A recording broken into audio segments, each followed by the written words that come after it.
Burlesque by Kamari333. Chapter 6. Heat of the Moment. After that morning, Lust couldn't help feeling like something had changed. Well, some things did change. He got Red's phone number and Red got his, so now they were texting during the week. But he felt like something was different. It was almost like a wall Red had always kept up between them had been knocked down. Lust liked it, a lot. Probably more than he should have. When Red had first stepped out of his room, Lust had been nervous. Would Red have been upset with him? Would he think Lust had overstepped his boundaries? Had there been an option that Lust overlooked? Then Red had laughed, and there was so much genuine relief and revelry in it, Lust practically melted into the floor. The aura Red had been emitting since waking up changed from defensive to defending, welcoming Lust into its proximity and chasing away that prickling heat once again.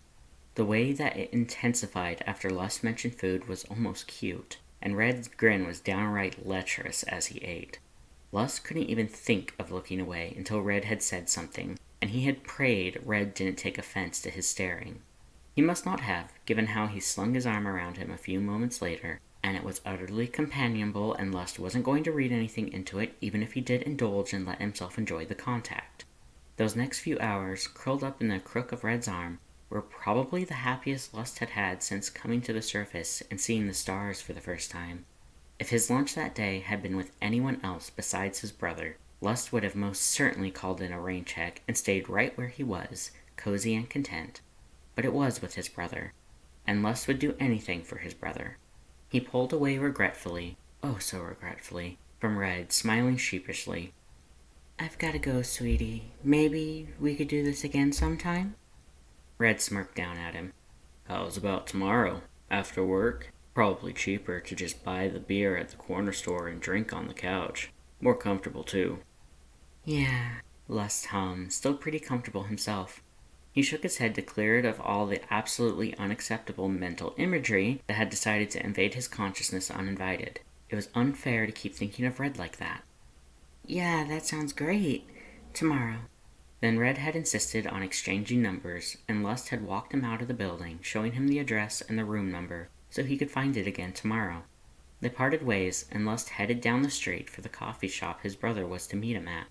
Lust was maybe a block away when the last lingering traces of Red's presence left him, and his whole body lit up like a bonfire. It hit him so suddenly it almost hurt, and his knees gave out from under him. Lust only just managed to control his fall, so he slumped into the side of the nearest building, gasping for air he shouldn't even need, in a vain attempt to cool himself down. He couldn't quite understand why he was so hot and bothered, not when he had such regular, if infrequent, attention from Grilby. He felt his eyes water as his soul gave a particularly painful throb, and he sucked in a deep breath, praying that the pathetic noise he knows he just made wasn't loud enough to attract any attention. As he stumbled into the nearest back alley to hide from passerbys while he pulled himself together. Lust spent the next 10 minutes doing his breathing exercises and some hasty yoga behind a dumpster, fighting down the unusually strong yearning that burned through his marrow for something, someone, he did not have. Once the heat was at a more manageable, if still uncomfortable, level, he shortcut somewhere closer to the coffee shop, knowing he would be late otherwise. His brother's warm smile and exuberant greeting almost made everything better. Almost. Lust put on his best smile and pretended the single inconsequential thing his brother could not make better didn't matter. The next day, Lust was almost surprised when Red showed up, a rather large cooler in hand and a smug grin on his face. Lust let him inside, and Red promptly made himself comfortable on Lust's couch, setting the cooler in arm's reach and pulling out a bottle of whiskey that had been contaminated by mustard preemptively. Lust snickered at the careful forethought to laziness and preference, and almost made a pun about it being too whiskey to mix the drinks normally, before he stopped himself and asked about what they should watch. Red shrugged, waving a dismissive claw and making it clear it was Lust's pick for the night. Lust ended up putting in a cute romantic comedy, half because he liked them, and half to see the look of disgust on Red's face. He figured it would start one of those macho rants about chick flicks that Lust had heard from one too many of his friends. Instead, Red just slung his arm around Lust, took a shot from his bottle, and said, "10G says it ends with an airport confession." Lust cackled. You've seen this before, haven't you? Red snickered. Nah, but you seen one rom-com, you seen 'em all. Kinda like horror movies that way. Don't make 'em less entertaining in the moment, though. Les smiled, settling into his side. Guess that's true. They enjoyed the movie in silence after that. By the time it ended, Les was too comfortable to get up, so he switched out the DVDs with Blue Magic. He decided if this was going to become a regular thing, he might want to invest in one of those online streaming subscriptions. Maybe enjoy some authentic Netflix and chill. Les shivered at the thought, his mind conjuring up some lovely imagery of Red underneath him, and on top of him, and behind him. He swallowed hard and hit a throaty groan with a cough, forcing the invasive thoughts back. Red, ever the fucking gentleman, offered Les a sip of his whiskey. Les took the bottle and threw back a shot's worth, the dual burn of mustard and alcohol rather effective at distracting him from his imagination. Red cackled at the face he made from the taste, taking the bottle back and finishing it off. Les pointedly ignored the idea that they shared an indirect kiss, because Red was his friend, and he was not going to ruin this. Red drank maybe 3 or 4 bottles before the third movie even started, and was halfway through a fourth when Les started to drift, the inexplicable relief that Red's presence offered combining with the unexplainable comfort of his couch to make it nigh on impossible for Les to stay awake. He woke up the next morning to the blaring noise of Red's phone alarm, which Red fumbled to turn off and cursed vehemently. Then they both left for work, and that became routine. Better yet, Les found out that Dance's lunch break was the same as his, and Dance actually wanted to have lunch together. Les had made 2 friends. 2! Les was in absolute heaven. There was just one teeny tiny problem. The burning would not go away. Oh sure, when Red was there, his presence doing whatever wonderful magic it did was more than sufficient to smother the fire in his bones. But after they parted ways, well, the backlash was just that much more painful every time. And now that they started hanging out at his apartment, Les didn't have the chance to sneak a quickie with Grilby. Les kept telling himself to call a rain check with Red, to say, hey, let's go to Grilby's, it'll be fun. But every time he thought about it, he worried that Red might take it the wrong way. What if that broke whatever companionable, affectionate, wonderful, comforting relationship they had? What if it made their evenings on the couch stop? Les didn't want that. His entire being rebelled against the idea of losing this, whatever this was. So he sucked it up, and thankfully Red's presence made everything better, made it easy to hide how much stress he was under, how that stress was gradually mounting. At least, from Red. And that was enough. Until Saturday rolled around, the day Red spent with his other companions for most of the day. Les would have just gone to Grilby then, but Grilby spent Saturdays alone, or in private company, which Les wasn't privy to. At least he still had Dance to keep him company and distract him. Dance was a little late getting to the club that Saturday. The last month had been amazing, sort of. He and Les met up at Grilby's, had lunch, threw puns at each other. Dance stopped staring longingly at the wine rack. He had something better to pay attention to. It turned out, Dance's and Les' lunch breaks synced up perfectly, so they met up during the week too. Les got a few texts, something Dance had to fight hard not to get jealous over, but his company was refreshing and he was sweet enough to make sure Dance never felt ignored or neglected. But lately, Dance noticed that Les wasn't quite looking his best. Each week, the tension in his smile was that much tighter, the discoloration on the rims of his eye sockets that much darker. As Dance approached the front bar and saw Les huddled over it, lacking his usual energy and shaking, Grilby hovering and crackling with concern, he finally had enough. Lust? Dance asked, pulling himself up onto the neighboring stool. Les let out a sharp breath, frontal bone braced against the bar atop, and sockets squeezed shut as sweat slicked down his skull and dripped onto the counter, the abundance of it the likely reason Grilby was hesitant to touch him. Dance could see him dig his thumbs into the exposed wings of his ilium. It looked painful. Les grit his teeth, smiling tighter. Sorry, just give me a second. Dance grabbed the napkin and dabbed gently at Les' skull. He nearly flinched back as he felt the immense heat radiating off his friend through the flimsy paper. Oh my god, you're burning up. Dance gasped out loud, kicking himself inwardly for his outburst. Yeah, state the obvious. He has a fever. Great observation skills, idiot. It's fine, just a dry spell. Lust tried to brush it off. I felt car engines colder than you. Dance deadpanned, unable to stop himself. Yeah, I'll make a stupid joke about how sick he is. That'll go over well. It's normal, Lust insisted. It most certainly is not, Dance insisted right back. Lust, you have to be over 100 degrees. That's dangerous. I'm not contagious, Lust argued, almost sounding insulted. I never said you were, Dance said hastily, trying to backpedal. No. Why can't he ever say the right thing? But you are making yourself even more sick. Look. Dance reached to put a hand on Lust's arm. When he saw Lust flinch back, he stopped, grin tightening as he pulled his traitorous hand away and stuffed it into the confines of his pocket. Let's get you home. I'll walk you there, help you settle in, get you some tea and crackers. Lust smiled, some of the edges in his expression softening. That's sweet, but tea and crackers won't really help. Like I said, it's just a dry spell. I'll get it taken care of. I'll help you out, said someone pulling out of the crowd. It was a human male that Dance had seen around a few times, usually in monster-popular districts.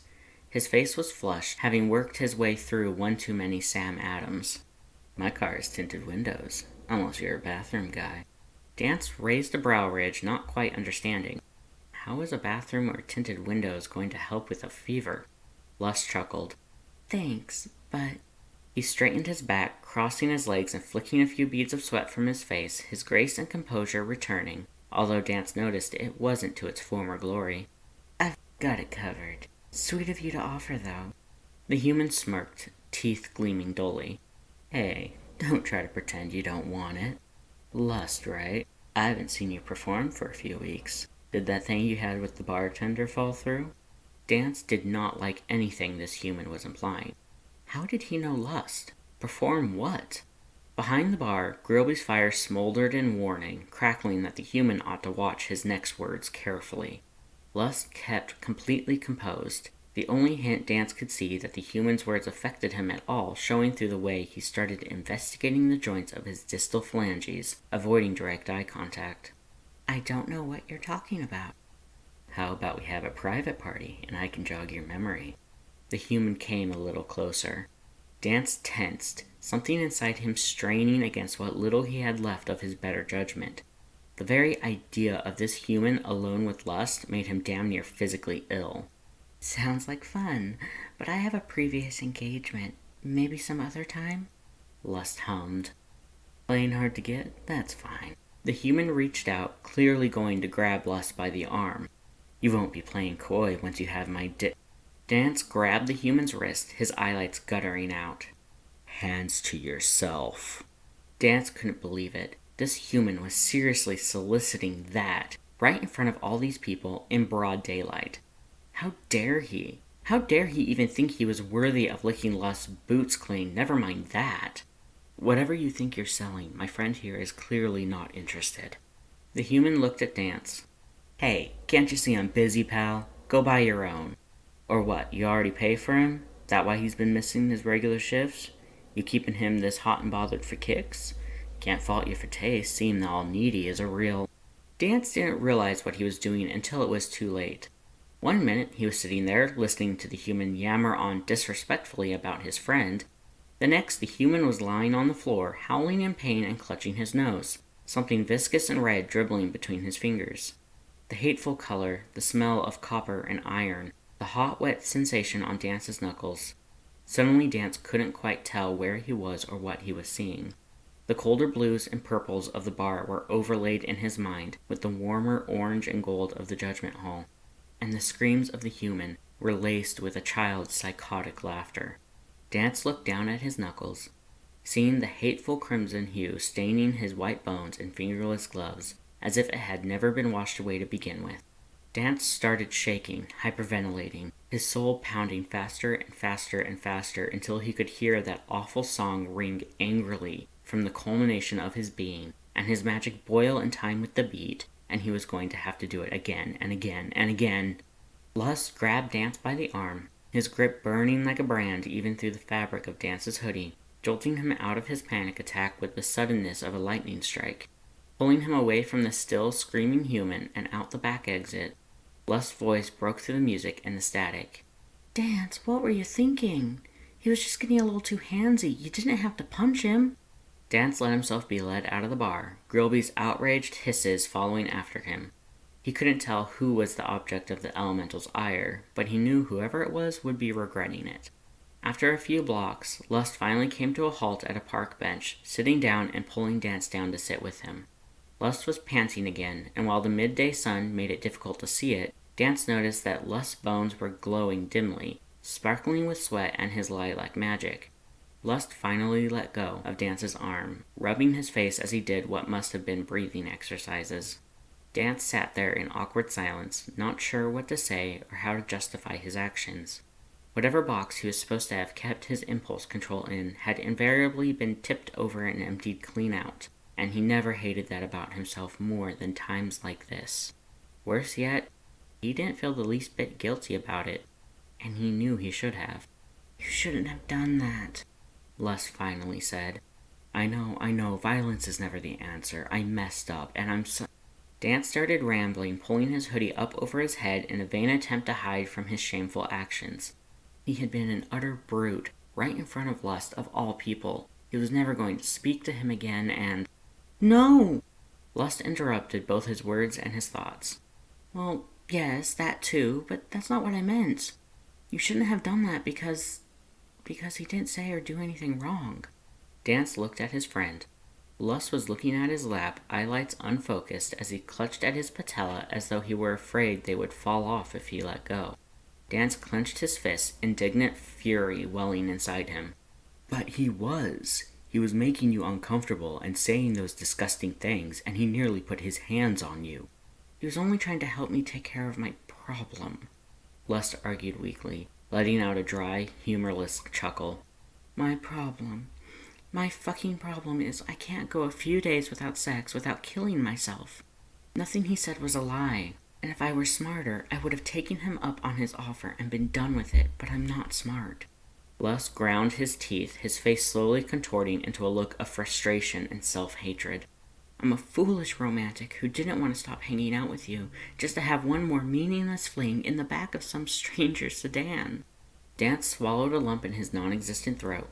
He had heard rumors that there were monsters who had sex like their lives depended on it, going out every night in search of partners. He'd figured they were just depraved, flighty creatures who didn't want to or were unable to make a real emotional connection. He'd seen plenty of monsters leave the bars together, bodies glowing in anticipation, without any trace of love between them. Dance had never given them a second thought or consideration, his judgmental contempt dismissing their circumstances as irrelevant. Now, as he looked at Lust, who had been nothing but respectful and funny and sweet, a pillar of poise and grace the likes of which Dance had never seen, that same monster was now brought low by what every observation Dance had indicated a debilitating fever. Lust's cheeks were flushed and his joints were starting to glow brighter. His chest heaved as sweat slicked down his skull and cervical vertebrae, his grip on his patella going slack as he leaned backwards, socket shut tight as though in pain. Dance hesitantly, gently, put his hand on Lust's exposed humerus. The bone was alarmingly hot, slick with sweat, and much softer than Dance thought bone had any right to be. Lust let out a heart-wrenching mewl, leaning into the direct contact of bone on bone, magic on magic, something Dance realized they had never once had before. Lust blushed with shame, clutching at his teeth before starting to laugh. "Oh, stars. I really messed this up. I should have been more careful." Dance felt his own face warm. That sound had been amazing. Heck, both sounds had been amazing. He loved Lust's voice, his laughter, and whatever treat that had just been. Dance ground his teeth. Was it fair to take advantage of this? He had wanted to get closer to Lust for weeks now, and while maybe this just might be, or definitely, absolutely, emphatically was, a much bigger step than he ever anticipated in taking so soon, it certainly wasn't an unpleasant concept. Dance really liked Lust, and right now Lust needed help, which Dance found he was more and more willing to provide as time went on. Look, Dance swallowed down another nervous lump of magic, fighting back nausea he had no business feeling, ignoring the nervous sweat building up on his own skull. He had one shot at this, and if he fucked it up, it would ruin his chances forever, so he better not fuck it up. Do not fuck it up. Play it cool, casual. He had this. He could do this. Me think, do you like to help? It might have helped his chances if he had used actual fucking English. God damn it, you idiot. Can't you do anything right, you broken loser? Lust finally looked at him, eyelids hazy. Are you offering to help me? Dance decided that, since his mouth didn't want to perform its intended function, he would answer with a nod. Are you sure? Dance gave another nod. Lust's eyelight shifted to Heart's, and he straddled Dance's lap, clinging to him like a lifeline, as he pressed their frontal bones together, an intimate gesture that made Dance's soul pulse and throb unfairly. Thank you. No, your place or mine? Yours, definitely yours. Dance answered immediately. The last thing he wanted was his little brother knowing the exact date and time he got his V card revoked. Lust snickered. Okay, fair enough. He stood up, taking Dance's hand. Come on, I know a shortcut. Dance certainly hoped so. He was nervous enough as it was. He didn't think he could handle a long wait.